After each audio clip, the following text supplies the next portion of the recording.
In the golden light of the African savanna, a young lion was born into a thriving pride. He was one of two brothers, raised under the watchful eyes of fierce and experienced lionesses.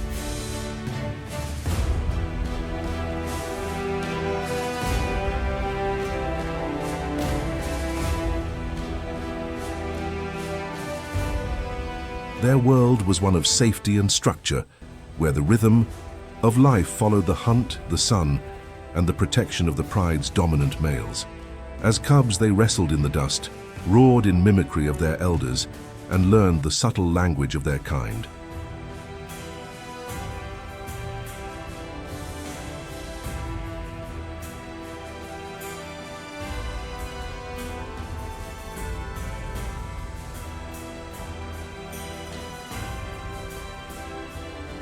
The savanna was both classroom and playground, and within that secure world they flourished.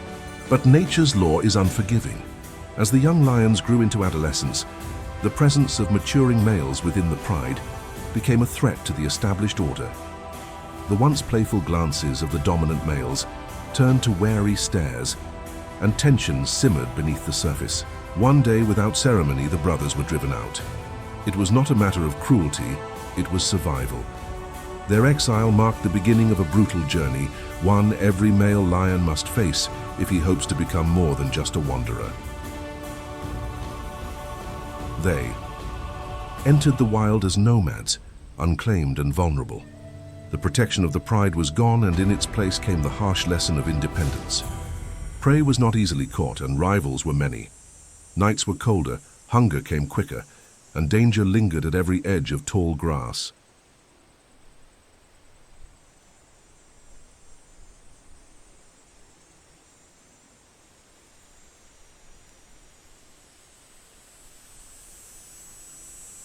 The young males lacked experience, and their first hunts often ended in failure.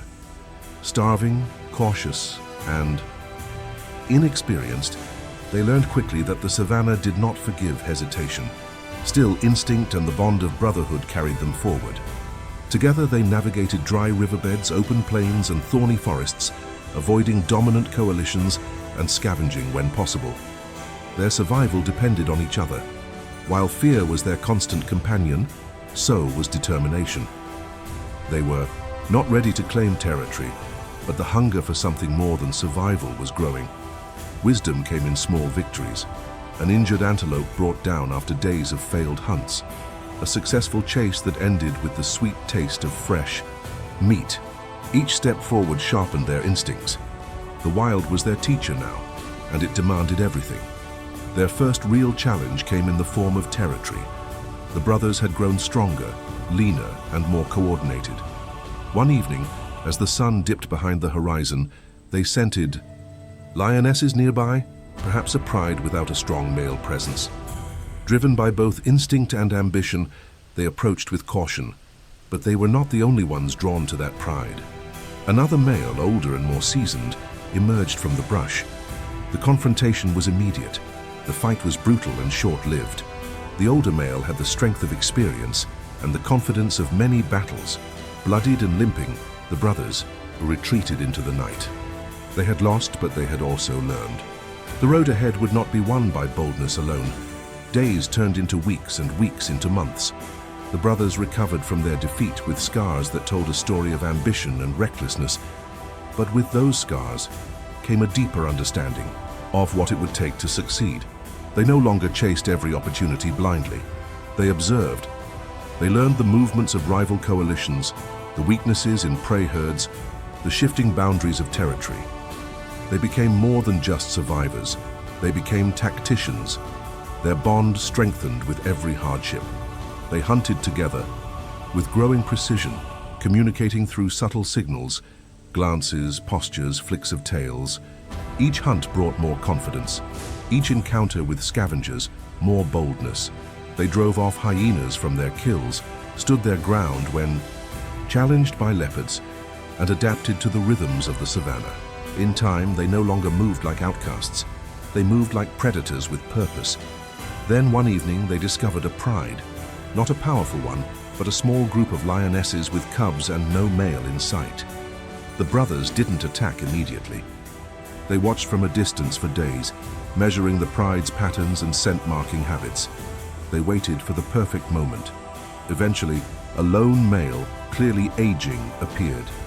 He had been the protector of this pride, but time had dulled his strength. The younger brothers knew this was their moment. When they confronted him, it was no contest. The fight was fierce but brief.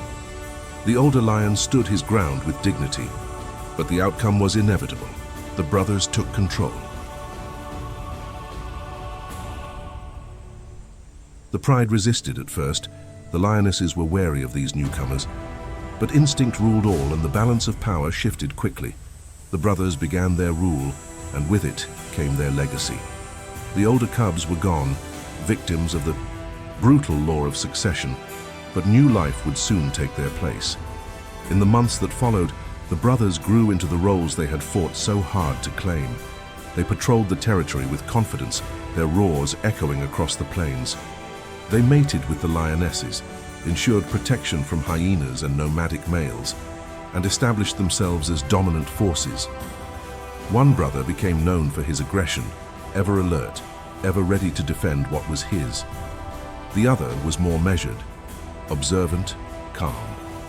Together they were a force of balance and strength.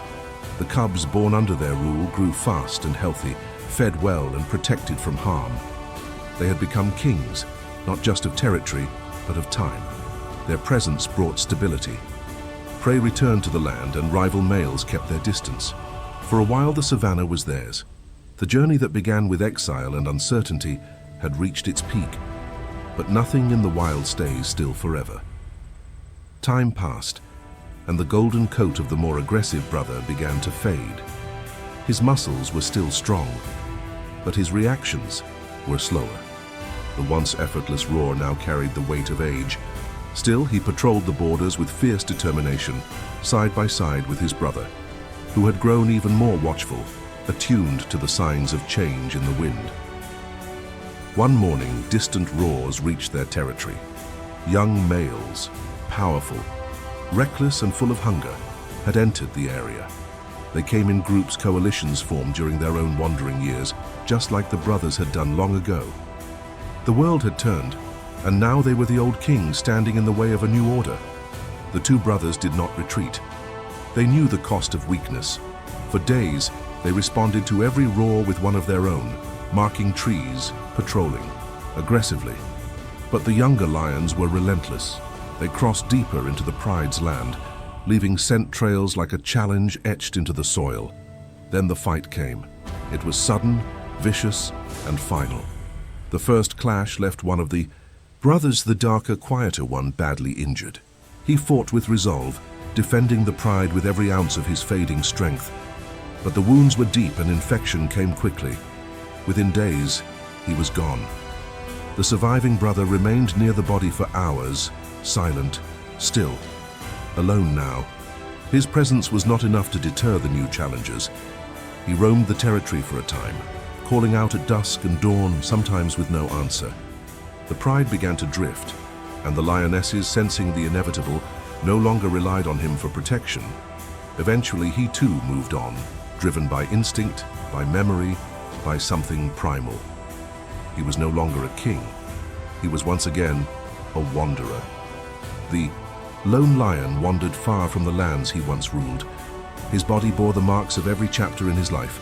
The fights won, the battles lost, the many nights beneath a sky full of stars. Though no longer a ruler, he still walked with the grace of one who had known power. He avoided other coalitions, feeding when he could, resting when needed. The savanna, once his kingdom, now whispered memories with every breeze. He was seen less often by guides, trackers, and other lions, yet signs of his journey remained. A paw print near a dried-up waterhole, a faint roar carried in the wind, a broken branch from a resting place. He was becoming part of the landscape itself, like the old trees or the stone outcrops, a presence more than a being. But his story did not end in silence. In the pride he once protected, cubs had grown. Young males, bold and strong, carried the blood of the brothers who once defended them. Their coats bore the same color, their stares the same fire. The bond that once held two lions together was now echoed in the unity of their sons. His legacy was alive in their steps, in their instincts, in their strength. The savanna remembered him, not in name but in life, in every roar of a maturing lion, in every challenge for dominance, in every moment when the balance of nature tilted and realigned. His path had mirrored the path of all who dared to rule this unforgiving land, rise, reign, and return. Though his body may have fallen beneath the grass, though no stone marked his place, the lion lived on.